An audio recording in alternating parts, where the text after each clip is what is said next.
Hey guys, welcome to my YouTube channel, Greatest of All Time. വിജയുടെ ഈ അടുത്തിറങ്ങിയ ഏറ്റവും latest movie. ഒറ്റ വാക്കിൽ പടത്തിന് ഡിസ്ക്രൈബ് ചെയ്യാനാണെങ്കിൽ പാത്തറ്റിക്. അതിനപ്പുറം എനിക്കൊന്നും പറയാൻ തോന്നുന്നില്ല. കാരണം ഇത് വിജയുടെ കരിയറിലെ ഏറ്റവും വേഴ്സസ്റ്റ് മൂവിയൊന്നുമല്ല. പക്ഷേ എന്താണെന്നറിയില്ല, എനിക്ക് ഈ പടം കണ്ടിട്ട് ഒട്ടും സാറ്റിസ്ഫൈഡ് അല്ല. റീസൺ ഈസ് ഒരുപാടുണ്ട് റീസൺ. നമുക്കൊരു റീസൺ പറയാൻ പറ്റില്ല. കാരണം 3 മണിക്കൂറുണ്ട് ഈ പടം.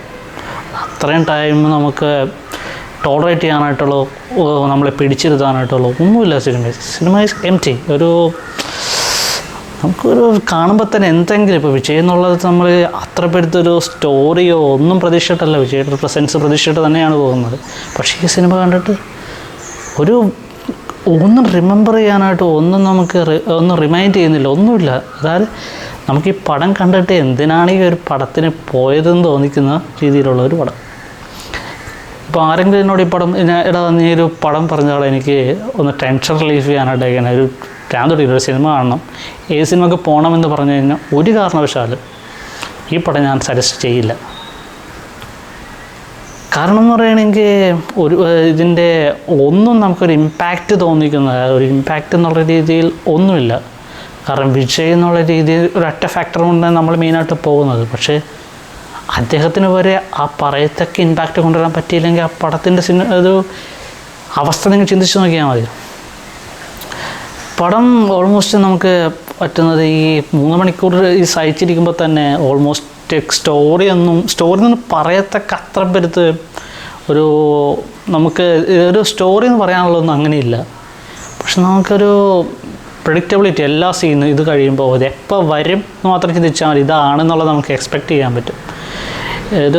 എന്താ പറയുക, നമുക്ക് പൈസ പോയി എന്ന് തോന്നിക്കുന്ന രീതിയിലുള്ള പല ഇതും, അതിപ്പോൾ തമാശയാണെങ്കിൽ പോലും കുറച്ചൊക്കെ നമുക്കൊരു തമാശ തോന്നുന്നുണ്ടെങ്കിലും കുറേ വളരെ ക്ലീഷയായിട്ടും വളരെ നമുക്കിതിനു മുമ്പ് കണ്ടിട്ടുള്ള ഒരുപാട് റെപ്യൂട്ടേഷൻസ് വരുന്ന രീതിയിലുള്ള ഇത്. പിന്നെ സോങ്സ്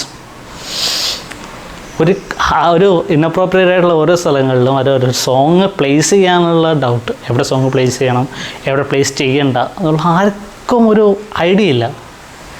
കാരണം എനിക്കിതൊരു ഡിസപ്പോയിൻമെൻറ്റ് എന്നുള്ള രീതിയിൽ മെയിനായിട്ട് തോന്നാനുള്ളൊരു കാരണം എന്ന് പറയുകയാണെങ്കിൽ, ഇത് വേഴ്സസ്റ്റ് മൂവിയില്ലെന്ന് ഞാൻ ആദ്യമേ പറഞ്ഞു.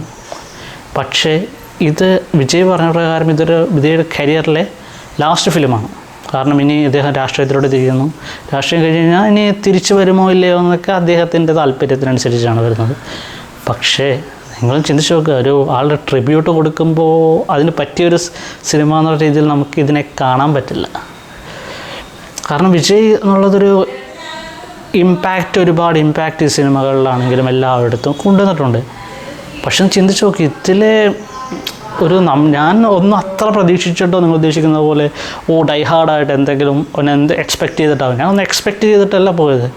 പക്ഷേ ആ ഇമ്പാക്റ്റ് പ്രതീക്ഷിച്ചിട്ടൊന്നും അല്ലെങ്കിൽ എന്തെങ്കിലും, കാരണം ഒരു ലാസ്റ്റ് മൂവി ഈ ഒരു പേരൊക്കെ കേട്ട് ഈ പേരും സിനിമയായിട്ട് അത്ര പെരുത്ത് നമുക്ക് എന്തെങ്കിലും സിമിലാരിറ്റി തോന്നിയിട്ടുണ്ടെങ്കിൽ കണ്ടുവരണ എന്ന് കമൻറ്റ് ബോക്സിൽ ഒന്ന് കമൻറ്റ് ചെയ്യുക. എന്താണ് നിങ്ങൾക്ക് വേറെ ഏതെങ്കിലും സജഷൻസ് തോന്നിയിട്ടുണ്ടോ? ഗ്രേറ്റസ്റ്റ് ഓഫ് ഓൾ ടൈം എന്നുള്ള സിനിമയായിട്ട് എന്തെങ്കിലും അത്ര സ്യൂട്ടബിളാണോ ആ നെയിം?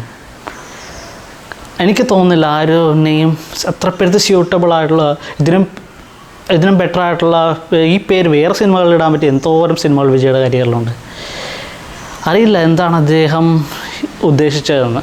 സംവിധായകനെക്കുറിച്ച് പറയാനാണെങ്കിലും അദ്ദേഹം ഇത്രയും ടാലൻറ്റഡ് ആയിട്ടുള്ള, ഇപ്പം മങ്കാത്ത പോലുള്ള അത്രയും പ്രോമിനൻ്റ് ആയിട്ടുള്ള ഒരുപാട് സിനിമകൾ ചെയ്തിട്ട് നമ്മൾ എക്സ്പെക്റ്റ് ചെയ്യും എന്തെങ്കിലുമൊക്കെ ഒരു ഫാക്ടേഴ്സ് എന്തെങ്കിലും ഉണ്ടാകുമെന്ന് വിചാരിച്ചിട്ട് ഒന്നുമില്ലാതെ വെറുതെ നമ്മൾ 3 മണിക്കൂർ സഹിച്ചിരിക്കുക എന്നുള്ളൊരു അവസ്ഥ, അത് നിങ്ങൾക്ക് മനസ്സിലാക്കാൻ പറ്റില്ല.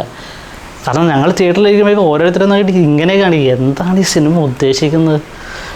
കാരണം ആകെ ഒരു ശ്മശാന മുഖത എന്ന് പറഞ്ഞാൽ മരണ വീട്ടിലിരിക്കുന്ന സീനായിരുന്നു. കാരണം ഇപ്പോൾ വിജയുടെ അറിയുമോയെന്ന് എനിക്ക് ഇതില്ല. കാരണം വിജയ് ഫാൻസിൻ്റെ ഓരോ പടം കഴിയുന്തോറും അദ്ദേഹത്തിൻ്റെ സ്ക്രിപ്റ്റ് സെലക്ഷൻസ് ഓരോ പടത്തിലും വേസ്റ്റാണെന്ന് നമ്മൾ മനസ്സിലായിക്കൊണ്ടിരിക്കുക. കാരണം അത്ര പെരുത്ത് ഇമ്പാക്റ്റുള്ള സ്ക്രിപ്റ്റുമല്ല, അതായത് സ്ക്രിപ്റ്റ് സെലക്ഷൻ കുറച്ചുകൂടി ബെറ്റർ ആയിട്ടുള്ള സ്ക്രിപ്റ്റ് സെലക്ട് ചെയ്യാമായിരുന്നു. ലാസ്റ്റ് സിനിമയാണ്. അദ്ദേഹം കുറച്ചും കൂടി ഒരു ഇത് ശ്രദ്ധിച്ചിട്ടുണ്ടെങ്കിൽ ഒരു നല്ലൊരു സ്ക്രിപ്റ്റ് സെലക്ട് ചെയ്തിരുന്നെങ്കിൽ, ഒരു പുതുമുഖ സംവിധാനം കൊണ്ടാണെങ്കിൽ പോലും നല്ലൊരു സ്ക്രിപ്റ്റ് ആണെങ്കിൽ അത് ചെയ്യാമെന്നുള്ള രീതിയിൽ. പക്ഷേ ഇത് കണ്ടിട്ട് നമുക്ക് എന്താ നമ്മൾ പറഞ്ഞു ഫലിപ്പിക്കുക, ഇത് അദ്ദേഹത്തിനൊരു ട്രിബ്യൂട്ട് കൊടുക്കാനായിട്ടുള്ള ഒന്നുമില്ല. കാരണം ഇത്രയും നാൾ അദ്ദേഹം ചെയ്ത ഒരുപാട് ക്യാരക്ടേഴ്സ് ഉണ്ട്. ഉദാഹരണം നമ്മൾ പറയാനാണെങ്കിൽ ഗില്ലി, അല്ലെങ്കിൽ തുപ്പാക്കി, തെരി, കത്തി, അങ്ങനത്തെ അത്രയും നമ്മൾ ഇമ്പാക്റ്റ് ചെയ്തിട്ടുള്ള അദ്ദേഹത്തിൻ്റെ സ്ക്രീൻ പ്രസൻസ് ഉണ്ട്. വെറുതെ വന്ന് നിന്നാലും ഒരു ഡയലോഗിനും കയ്യടി വീഴുന്ന ആ ഒരു സമയം ഞാൻ പോയി തിയേറ്ററിലാണെങ്കിലും ആയിരിക്കും എപ്പോൾ കയ്യടി. കാരണം തുടക്കം തന്നെ നല്ല ഒരു ലാഗ്, കാരണം അത്രയും ടൈം പീരീഡ് 3 മണിക്കൂറുള്ളതുകൊണ്ട് ഓൾമോസ്റ്റ് എല്ലാവരും ഞാൻ സ്പോയിലേഴ്സിലൊന്നും പോകുന്നില്ല, ഓൾമോസ്റ്റ് നിങ്ങൾ കേട്ടിട്ടുണ്ടാകും ഒരുപാട്. കാരണം തിയേറ്ററിൽ ട്രെയിലറിലും കാണിച്ച പോലെ 2 ക്യാരക്ടേഴ്സ് ഉള്ള പോലെ ഫസ്റ്റ് പ്രൊട്ടോണിസ്റ്റിൻ്റെ കാര്യം പറയുകയാണെങ്കിൽ അദ്ദേഹത്തിൻ്റെ കുറച്ച് ബോറിംഗ് ആയിട്ട് തോന്നി. കാരണം തമാശയാണെങ്കിലും എല്ലാ സീൻസും നമുക്ക് അത്രയ്ക്ക് ഇഷ്ടപ്പെടണമെന്നില്ല. അതുകൊണ്ട് പിന്നെ വന്നപ്പോഴേക്കും അവസാനം എത്തിയപ്പോഴേക്കാണ് പിന്നെയും എന്തെങ്കിലും ഒരു മകൻ ക്യാരക്ടർ എന്നുള്ള രണ്ടാമത്തെ പ്രൊട്ടാഗണിസ്റ്റിൻ്റെ കാര്യം എത്തിയപ്പോഴേക്കാണ് പിന്നെയും ഒരു ഇമ്പാക്റ്റ് എന്നുള്ള രീതിയിൽ തോന്നി തുടങ്ങി. പക്ഷേ ഓൾമോസ്റ്റ് ആ ടൈം ആയപ്പോഴേക്കും ഓൾമോസ്റ്റ് ആൾക്കാർക്ക് മടുത്തു തുടങ്ങി. കാരണം 3 മണിക്കൂറിലൊരു കുറേ കഴിഞ്ഞിട്ടാണ് ഈ മകൻ എന്നുള്ളൊരു ക്യാരക്ടർ വരുന്നത്. ഫസ്റ്റത്തെ തന്നെ ആൾക്കാർക്ക് കാരണം ഫസ്റ്റ് ഇംപ്രഷൻ ബെസ്റ്റ് ഇംപ്രഷൻ എന്നാണല്ലോ. ആ ഒരു ക്യാരക്ടർ ചെയ്യുമ്പോൾ തന്നെ ആൾക്കാർക്ക് തീർന്നു എന്നുള്ള ഈ പടം ഇനി എന്തിനാണ് കാണുന്നത് എന്നുള്ളൊരു ഫൺ ഫാക്ടറിലോട്ട് എത്തി. ഞാൻ ഉദ്ദേശിക്കുന്നത് ഈ ഒരു പടം ഇദ്ദേഹത്തിനൊരു ട്രിബ്യൂട്ട് കൊടുക്കാനുള്ളൊരു പടമായിട്ട് എനിക്ക് തോന്നുന്നില്ല. എനിക്കൊരു അഭിപ്രായത്തിൽ വിജയ് ഒരു പടം കൂടി ലാസ്റ്റായിട്ട് ഒരു ബെറ്റർ ആയിട്ടുള്ള ഒരു സിനിമ ഉള്ള രീതിയിൽ ഒരു നല്ലൊരു സിനിമ, ഉദാഹരണത്തിൽ ലോകേഷിനെ കൊണ്ടോ ലോകേഷ് കനകരാജ് അല്ലെങ്കിൽ അങ്ങനത്തെ നല്ലവരായിട്ടുള്ള ആരെങ്കിലും കൊണ്ട് സ്ക്രിപ്റ്റ് സെലക്ട് ചെയ്തിട്ട് ലാസ്റ്റ് ഇതാണ് എൻ്റെ അവസാന സിനിമ എന്ന് പറഞ്ഞിട്ട് നമുക്ക് അവസാനം ഇത് കണ്ടിട്ട് പറയണം, ഓ വിജയ് താങ്കൾ പോകരുത്, താങ്കൾ കാരണം യുണീക്കാണ്, താങ്കൾക്ക് ഇനിയും ഞങ്ങൾ കാണണം എന്നുള്ളൊരു തോന്നലുണ്ടാകണം. പക്ഷെ ഇത് കണ്ടിട്ട് എനിക്ക് തോന്നിയത് നന്നായി പോയത് എന്നുള്ളൊരു ഇതിലോട്ടായിപ്പോയി. കാരണം അത്രയും നമുക്ക് വെറുത്തു പോകും കുറേ സ്ക്രീൻസും സംഭവങ്ങളും. വിജയിനെ അല്ല, ആ ഒരു മൂവിയെ തന്നെ 3 മണിക്കൂർ സഹിച്ചിരിക്കുക എന്നുള്ളത് എനിക്ക് പ്രത്യേകിച്ച് പറ്റുന്നില്ല.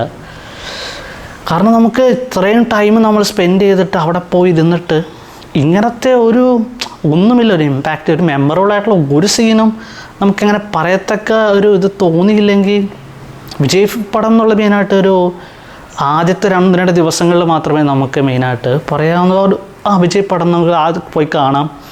പക്ഷേ ആ ദിവസത്തെ അവസ്ഥ ഇതാണെങ്കിൽ നിങ്ങൾ ചിന്തിച്ച് നോക്കുക.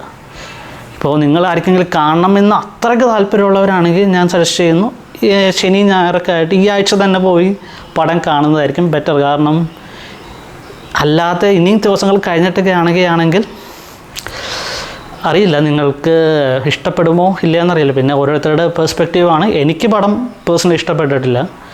ഇനി നിങ്ങളുടെ അഭിപ്രായങ്ങൾ എന്താണെന്ന് വെച്ചാൽ കമൻറ്റ് ചെയ്യുക. So thank you.